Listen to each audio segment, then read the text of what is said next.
The all-new generation of the Audi Q5 has been already an Autogefühl as the Coupe and also as the Sportback, and you had given us very good feedback on that one. And today with Thomas here on Autogefühl, your number one resource for in-depth car reviews and your number one community to discuss cars, we're going to take a look at the A5 Convertible that will also come out as the A5 and as the S5. So let's check out how this one here performs in exterior and the interior at the Northern American International Auto Show in Detroit. The coverage as you know it in full HD, full screen and full length. Let's go.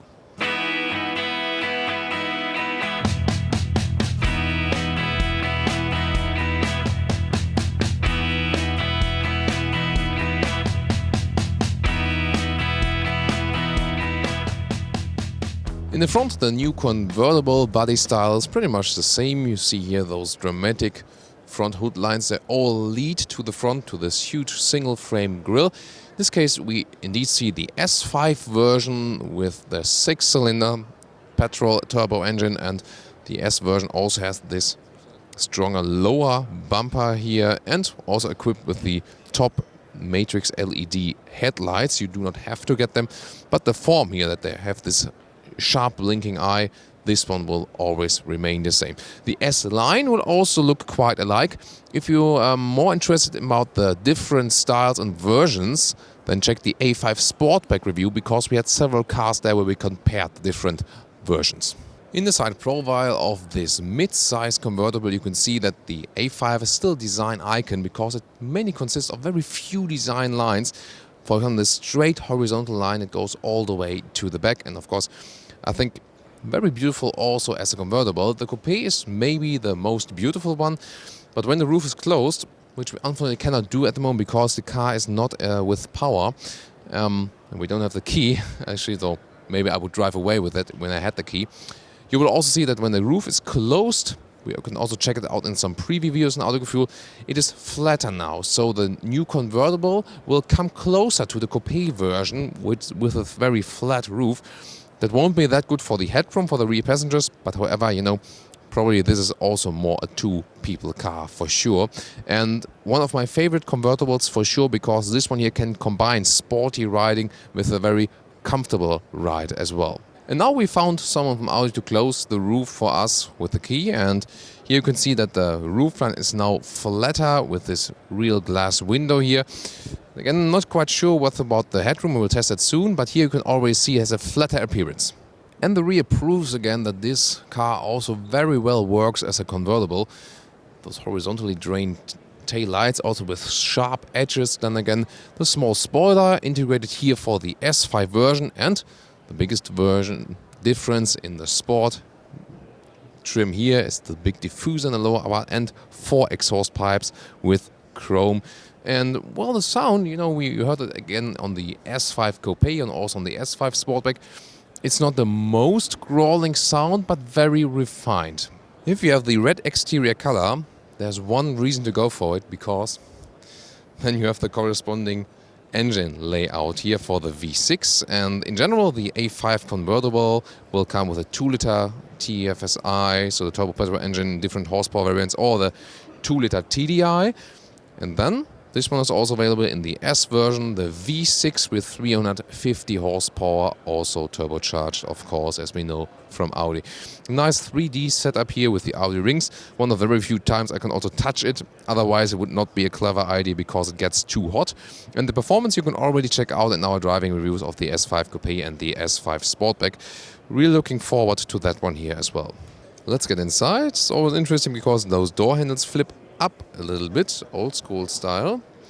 And then there's a wide entry for the front seat. Well, the styling here with the bright leather and the red contrast stitches, not sure what to think about it. But the good thing is that the A5 convertible itself, at least in Germany and other European markets, also starts just with fabric seats, and then you have to check. There's also Alcantara option available. So a lot of room here for a convertible, and that's the other positive aspect about the A5 convertible. You know, there are a lot of very small convertibles, and this one here offers, you know, sporty and convertible open top feeling.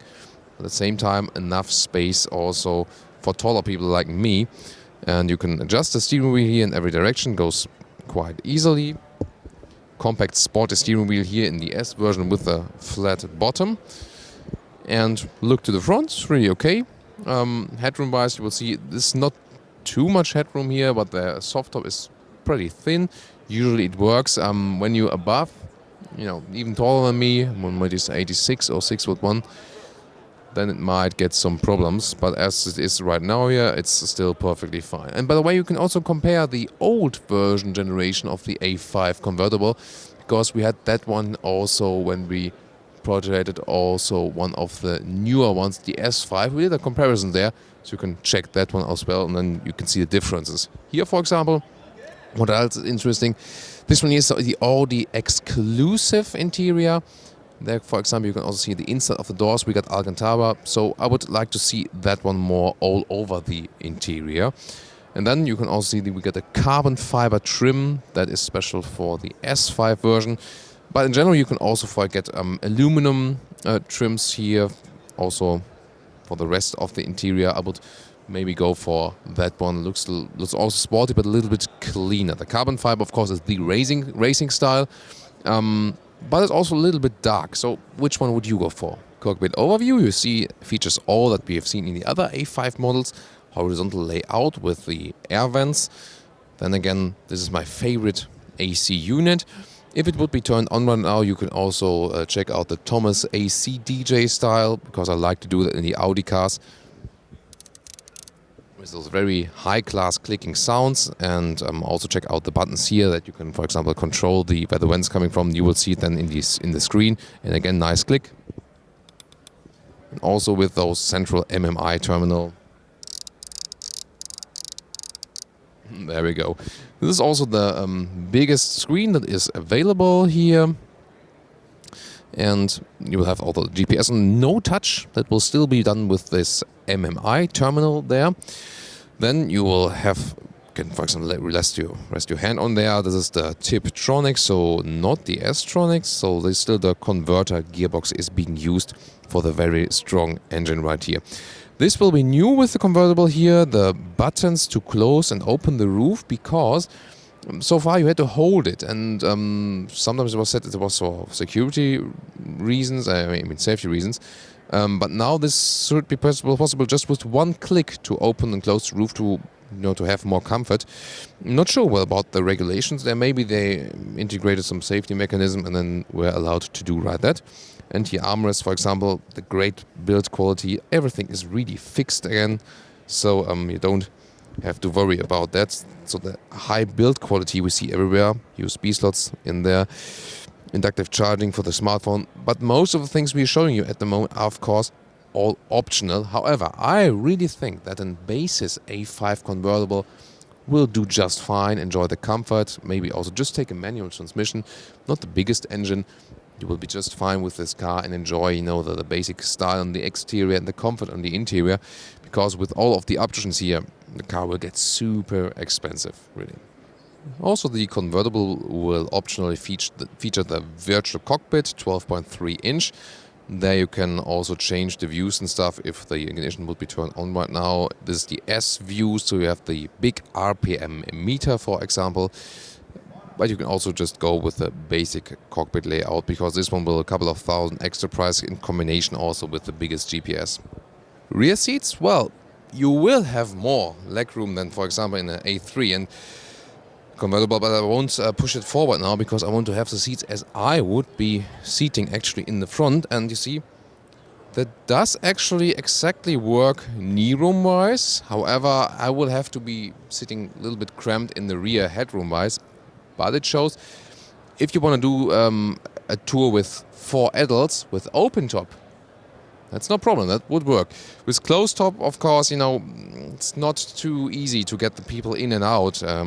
So that's maybe just when you need it in emergency cases, or just like sometimes, when I get 2 people to the train station or whatever. Other than that, when you use it as a single or 2 people car, you also see there are holes here. You can show that as well when I move the seat forward.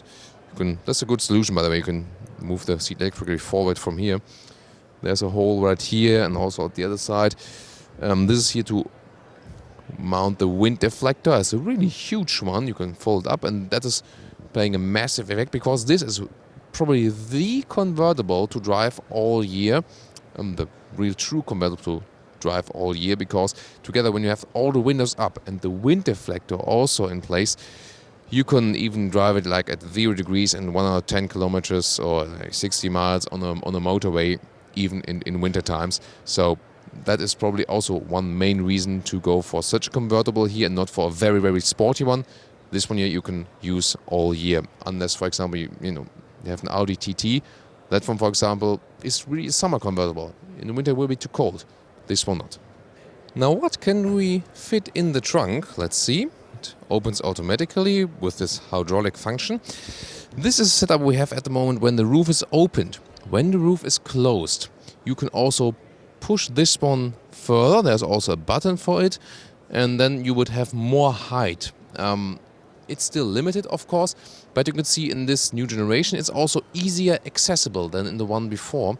There's also more space below that part here, and from here you can also flip the seats, for example here and also on this side.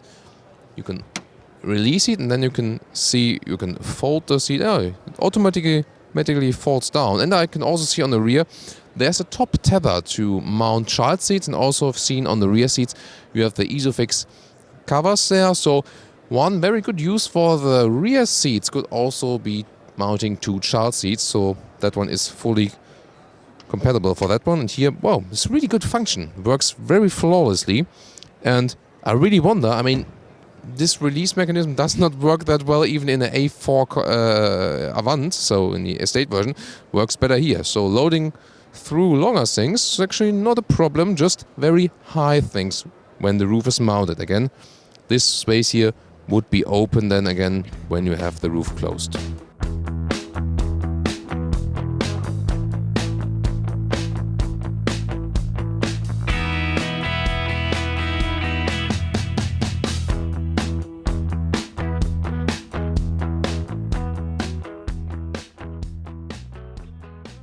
So here we go with the conclusion. A5 convertible, I think still a masterpiece of design, even though maybe the very, very first A5 generation I like maybe even a little bit more, because in the front it was a little bit, more aligned. This one here, however, a little bit more dramatical. And it is surely one of the cars, I would probably go for as a true leisure car, to have this comfortable but yet sporty ride and drive it all season. Also, like other mid-size convertibles, for example, the Mercedes C-Class convertible, we have had that in a full review as well, so you can also compare that one. And for both, actually, they're both very competitive. Both come close in some respects, but for both, it counts the same. You can also get it in a lower trim and also not with the biggest engine. Then you have a great convertible for all purposes, basically, and without spending too much money. They're not cheap, definitely not, but if you go for it in a very high trim, then again it will get very expensive. But overall, I think one of my personal favorite cars. Well, you cannot fit a bicycle in there, but other than that, a lot of purposes solved there. A true Autogefühl car for sure.